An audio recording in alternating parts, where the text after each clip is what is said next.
You know he will. He's going to take his shots. He can score a multitude of ways. He gets to the foul line. He breaks down your press. What you don't want him to do is make everyone on the floor 10 times better too. And so, you know, we'll guard him with different people. We may even play zone. I've seen a lot of teams play him zone so that he doesn't get in that lane. They try to keep him outside that lane by playing zone. So that's another possibility. We may throw a little zone in there for this game. Cal, if they thought they pooped ice cream before when you're number one, does it turn to gold? Well, you know what? They're growing up. I give you an example. DeMarcus Cousins gets his tooth knocked out.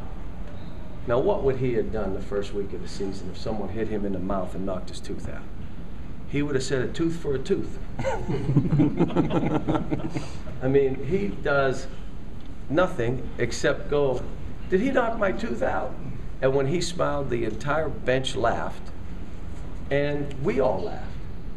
And so, you know, he's just come a long way. Daniel Orton had an unbelievable shoot-around, which led to a great game.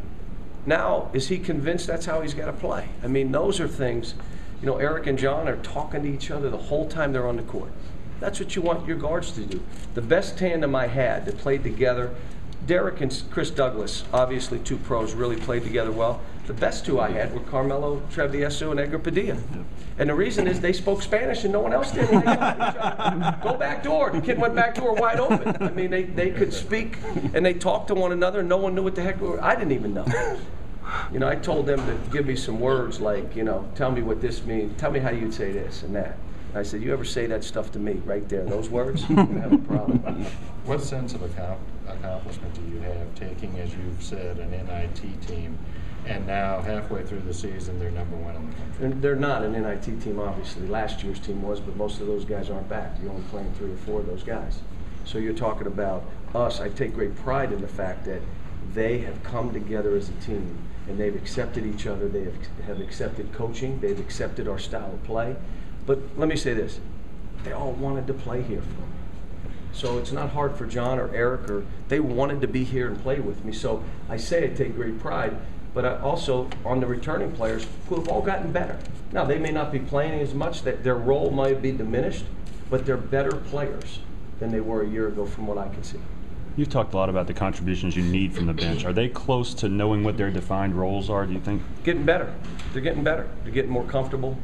You know, I just keep telling them, I'm going to hold you accountable. You're going to be held accountable for what we need. And I said to them last night, am I playing the right people? Anybody here think I'm not playing the right people? Say it. Say it. I'm not even saying you. I'm saying to my team. I told those players, tell me if you think, because basically you got to say I should be playing in front of John. And I said, you know, understand, if you're going to help us win, I'm leaving you in the game. If you're not going to help us win, you're coming out. It isn't hard. And that's what I said to him. You help us win. If you're the guy that's helping us win, do you honestly think I'm going to take you out? And so you get in there and help us win. Do what you have to do. Dive on that floor. Make an easy play. Help your teammate. Talk. Sprint that court. Make that extra pass. And you stay in the game. I mean, that's... Is that the best